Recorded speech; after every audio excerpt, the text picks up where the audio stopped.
Fala pessoal, tudo bom com vocês? Estamos aqui para mais uma aulinha.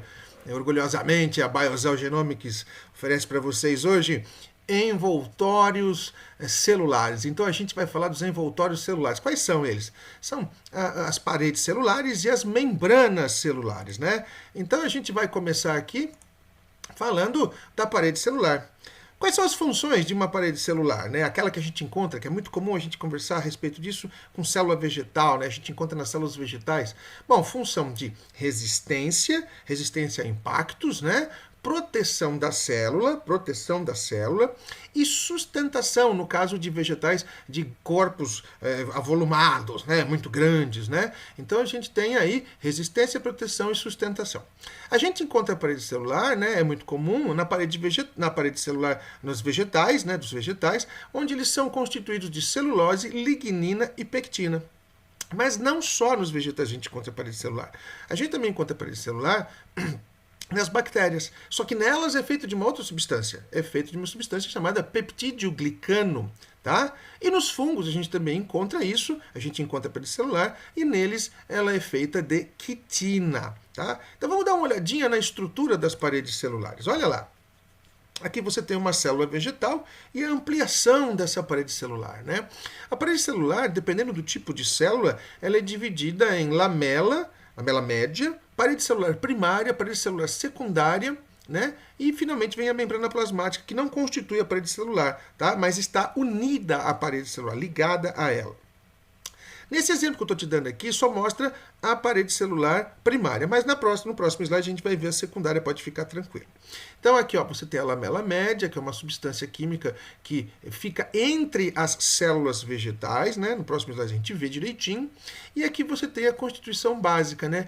Pectina, glicanos, os verdinhos são os glicanos, os roxinhos são as pectinas, e essas fibras azuis enormes aqui a gente chama de fibrila. E as fibrilas são constituídas de microfibrilas. E as microfibrilas, olha só que louco, são constituídas de celulose, tá bom?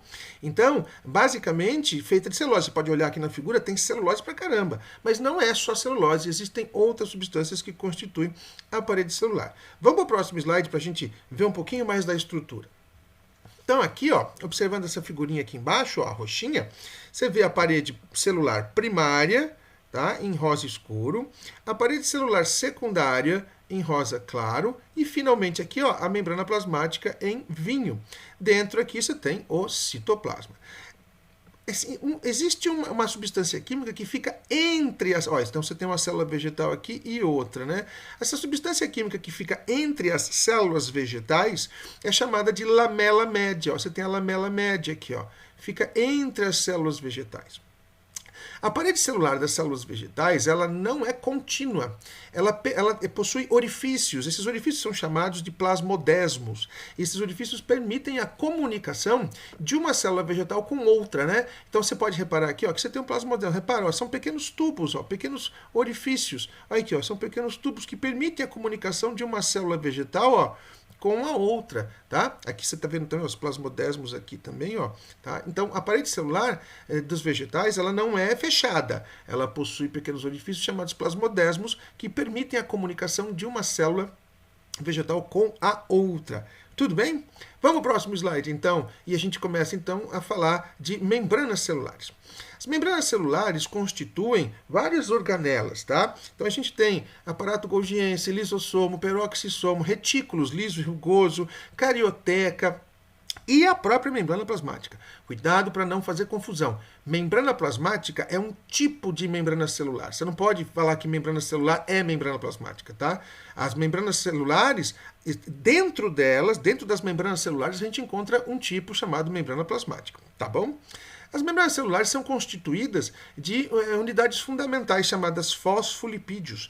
E os fosfolipídios, por sua vez, são constituídos por fosfatos e lipídios, lógico, né? Mas esses lipídios são do tipo ácidos graxos, né? São glicerídeos chamados ácidos graxos, né? Então você tem a cabeça de fosfato, normalmente hidrofílica, né? Ou seja, ela se dá bem com a água. E as duas caudas de ácidos graxos, normalmente hidrofóbica, né? Já porque é lipídio, se dá mal com a água, não é solúvel em água, né? Normalmente, as membranas celulares formam uma bicamada de fosfolipídios. E daí a gente diz que isso é uma teoria, né? Proposta há muito tempo atrás, mas que hoje já deixou de ser teoria, hoje é fato, né? Mas a gente ainda hoje está acostumado a chamar de teoria do mosaico fluido. Daqui a alguns slides eu te mostro porque a teoria do mosaico fluido. A gente vai ver um videozinho que vai ficar da hora, tá? Lembrando que uma característica fundamental das membranas celulares é a sua semipermeabilidade. O que significa isso? Ela permite o trânsito de certas moléculas e impede o trânsito de outras, né? Então ela é semipermeável, não é qualquer coisa que atravessa a membrana celular. Mas isso é importante para a manutenção da vida dos seres vivos que possuem essa estrutura, tá bom?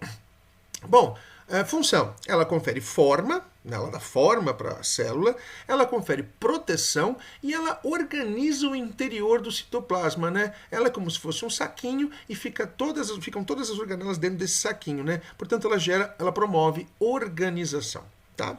Vamos ver aqui uma imagenzinha do fosfolipídio, né? Então aqui você tem a cabeça de fosfato, né? Não tem só fosfato, tá? Tem colina e tem glicerol também, mas pra gente isso não importa agora. O que importa é você saber que essa cabeça aqui, ó, essa parte aqui chamada cabeça, basicamente feita de fosfato, ela é hidrofílica.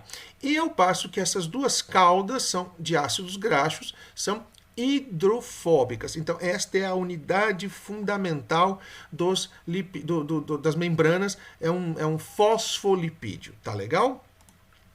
Olha que bonitinho. Aqui vamos falar da membrana plasmática, que é o exemplo mais clássico, né? O exemplo mais típico. Repara que aqui eu tenho vários fosfolipídios, ó, vários fosfolipídios, tá? Vários fosfolipídios, formando uma bicamada. Formando uma bicamada. Tem uma camada aqui e uma camada aqui embaixo, ó. Os fosfatos estão em vermelho, enquanto as caudas lipídicas estão aqui nesse verde meio musgo aqui, tá? Repara que forma uma bicamada e os ácidos graxos, as caudas de ácidos graxos ficam voltadas para si, né, já que elas são hidrofóbicas. Enquanto aqui, né, a gente tem as cabeças de fosfato voltadas para o meio externo e para o meio interno, tá? Porque elas são hidrofílicas. Beleza? Joinha? Então esse é um exemplinho, a membrana plasmática das nossas células, tá? Olha aqui, ó. A membrana plasmática, falando um pouco mais dela, ela não é tão simples assim, ela é cheia de meandros, né? Então, ela possui vários tipos de proteínas e glicídios associados a ela, inclusive outros lipídios, como no caso das células animais, o colesterol. Então, se você olhar esse esqueminha aqui, ó, você vai ver que tem, ó, proteínas de canal, você tem proteínas integrais, proteínas periféricas, tá? Aqui, ó, você tem o colesterol. Lembrando que nas células animais é colesterol. Nas células vegetais, o lipídio que está inserido na bicamada é o fitoesterol. É diferente, tá? É diferente do nosso. Essa camada que você está vendo aqui em cima, ó, de proteínas, glicoproteínas, de carboidrato, essa camadinha aqui a gente chama de glicocálix. A função desse glicocálix é promoção de reconhecimento celular e comunicação entre as células. Então, uma célula reconhece a outra através do glicocálix. Uma célula consegue se comunicar com a outra através do glicocálix. Inclusive, a gente pode até comentar aqui, tá na moda? É através do glicocálix que muitos vírus conseguem invadir as nossas células, tá? Então, o HIV, o coronavírus, o vírus da gripe, o vírus da influenza, enfim, o vírus da dengue, todos esses vírus conseguem entrar nas nossas células e daí causar a patogenia na gente, né? Através do glicocálix, né? Mas o glicocálix tem função básica nas células dos indivíduos de reconhecimento celular, sinalização e comunicação, tá? Muito bem, vamos para o próximo slide aqui, ó. Aqui é um videozinho, vamos dar uma olhadinha nesse videozinho, ele é bem legal, tá? Então aqui a gente está vendo, ó, em 3D a bicamada fosfolipídica, aqui as cabeças de fosfato, tá? Aqui as proteínas e os carboidratos, os glicídios, olha aqui, ó, formando o glicocálix, ó, isso aqui é um glicocálix, tá? Isso aqui é uma proteína que atravessa a membrana, então o glicocálix está aqui por fora, tá? Aqui, ó, as proteínas, os canais iônicos, né, que permitem o trânsito de substâncias. Aqui você tem os diversos tipos de fosfolipídios e aqui proteínas transmembrânicas, proteínas que atravessam a membrana plasmática. Tudo bem? Tá belezinha? Joia! Então vamos ver agora algumas especializações da membrana plasmática, tá? A membrana plasmática possui estruturas que a gente chama de especializações que ajudam a manter as células trabalhando em uníssono. Então, quando a gente tem evaginações da membrana plasmática, isso aqui que eu estou mostrando para vocês aqui, ó, são as microvilosidades. Elas promovem o aumento da superfície de contato da célula com o meio, tá?